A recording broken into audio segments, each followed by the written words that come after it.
अब मैं आप लोगों से पूछता हूं कि अगर कुछ ऐसा हो जाए, अगर आपको भी उस बच्चे की तरह किसी की आवाज सुनाई ना दे जो आवाजें आपको रोकती है, ना किसी और की ना अपनी, तो क्या होगा?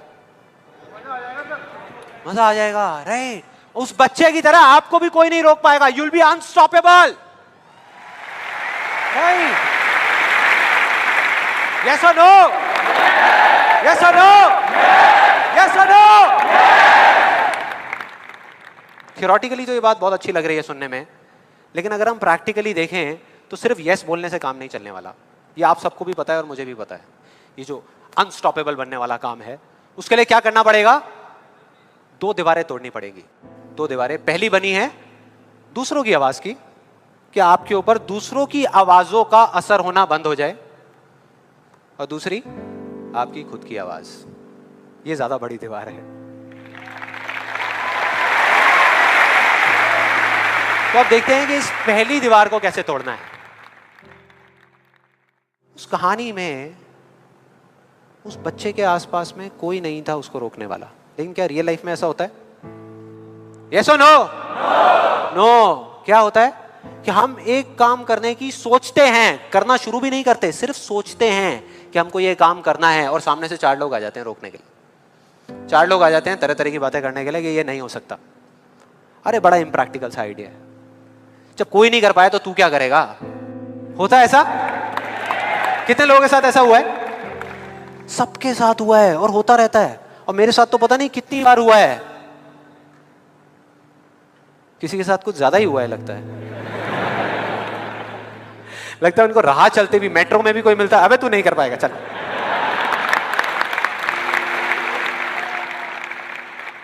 तो अब सवाल ये उठता है कि ऐसे में हम क्या करें? ऐसे में जो ऐसी बातें आपको बोल रहे हैं, ना तो आप उनका मुंह बंद कर सकते हो, ना अपने कान बंद कर सकते हो, क्योंकि वो लोग कोई राह चलते लोग नहीं होते, वो आपके अपने होते हैं। आपके अपने फ्रेंड्स हैं, रिलेटिव्स हैं, आपके घर में हैं, आपके ऑफिस में हैं। तो मैं आपको ये नहीं बोल सकता कि आप क्या करो ऐसी सिचुएशन में, लेकिन मैं ये बता सकता हूं कि मैं क्या करता था।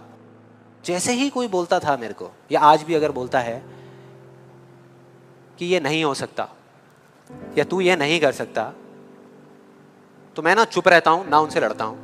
मैं सिर्फ एक वर्ड में उनसे एक सिंपल सा क्वेश्चन पूछता हूं, एक वर्ड में। क्यों?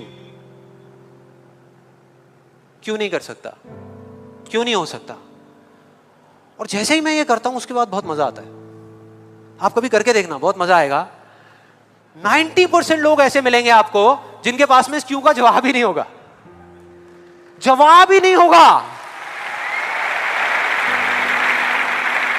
नहीं, वो सोच में पड़ जाते हैं। जैसे मैं पूछता ना क्यों, हाँ क्या, क्यों, ये कैसा सवाल है?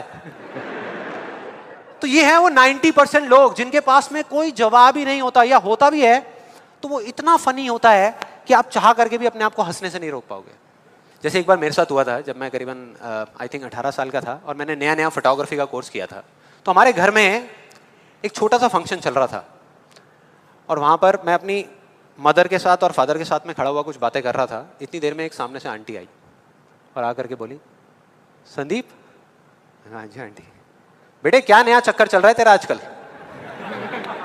मैं डर गया।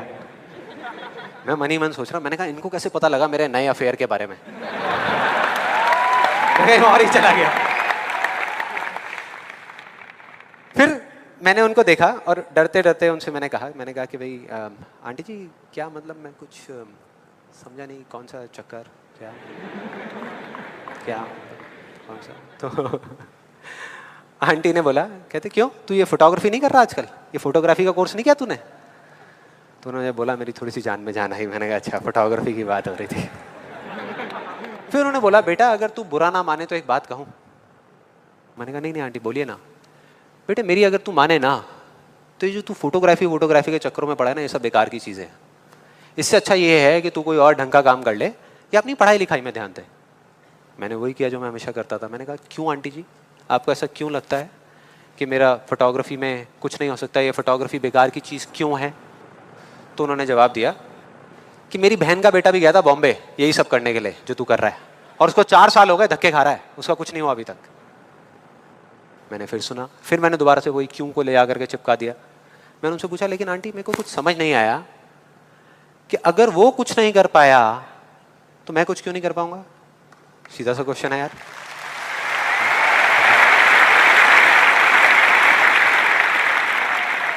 वो थोड़ी सी इरिटेट हो गई, लेकिन उसके बाद जो उन्होंने बोला उस दिन मेरा कम से कम 10 किलो खून बढ़ गया होगा हंसते हंसते। उन्होंने गुस्से से मेरे से पूछा, कहते तेरे कितने % आए थे 12th में?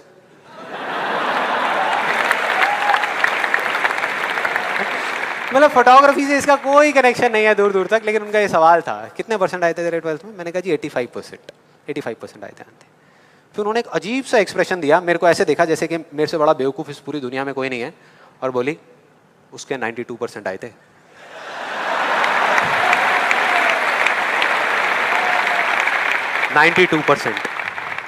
अब बोल। मैं कहा अब क्या बोलूं? अब बोलने को आपने छोड़ा क्या है? क्या कोई है जो ऐसी बातों को सीरियसली ले सकता है? नो। यस और नो? नो, ले ही नहीं सकते। अब बचे 10% लोग जिनके पास में जवाब होता है, एक जेन्युइन वजह होती है। मतलब वो आपको सिर्फ ये नहीं बोलते कि आप नहीं कर सकते, वो आपको बताते हैं कि वो ऐसा क्यों बोल रहे हैं। तो मुझे जब भी कोई ऐसा मिलता है तो मैं उनके पास में जाकर के शांति से बैठता हूं, उनकी सारी बात को समझता हूं, फिर अकेले में जाकर के उस प्रॉब्लम का सॉल्यूशन निकाल लेता हूं और अपने पूरे दिल से उस इंसान को थैंक्स करता हूं। क्योंकि इनडायरेक्टली ऐसे लोग हमको हेल्प करते हैं आगे बढ़ने में। लेकिन इसका मतलब ये नहीं है कि उन 10% लोगों की बातों को मैं ज्यादा सीरियसली लेता हूं, या अगर मेरे को उसका जवाब नहीं मिलता तो मैं रुक जाता हूं। क्योंकि जवाब नहीं है इसका मतलब ये नहीं कि हम चलना बंद करते हैं।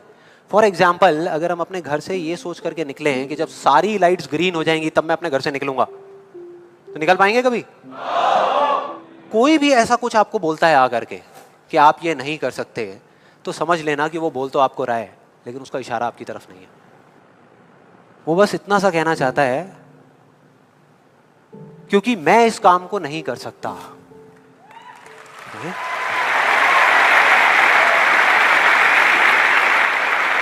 वो बस इतना सा कहना चाहता है क्योंकि मैं इस काम को नहीं कर सकता, या मुझे नहीं पता कि इस काम को कैसे करना है, इसलिए मुझे लगता है कि इस पूरी दुनिया में कोई भी नहीं कर सकता।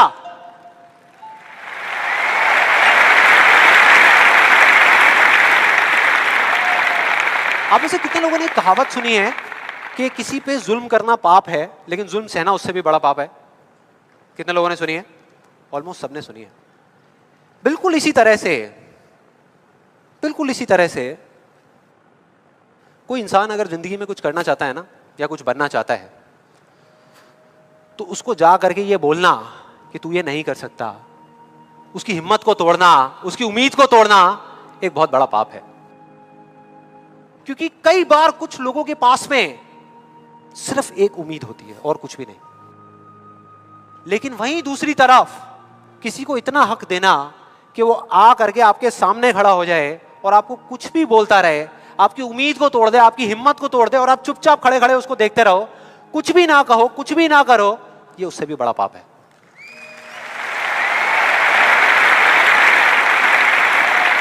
मतलब सिंपल है, ना हमें चुप रहना है, ना किसी से लड़ना है, सिर्फ सवाल करना है क्यों, और फिर देखो उनके कैसे पत्ते खुलते हैं, फिर मजा आएगा। और जिस दिन आप लोगों को भी मेरी तरह ये बात समझ आ जाएगी ना, उस दिन आपके ऊपर ऐसी बातों का असर होना बंद हो जाएगा। मतलब कि उस दिन ये जो पहली दीवार है जिसकी मैंने बात करी थी, वो अपने आप ही टूट जाएगी। उसके बाद इस पूरी दुनिया में किसी में दम नहीं होगा कि वो आपको आगे बढ़ने से रोक सके, सिवाय एक इंसान के। सिवाय एक इंसान के। कोई बताएगा कौन है वो? आप खुद।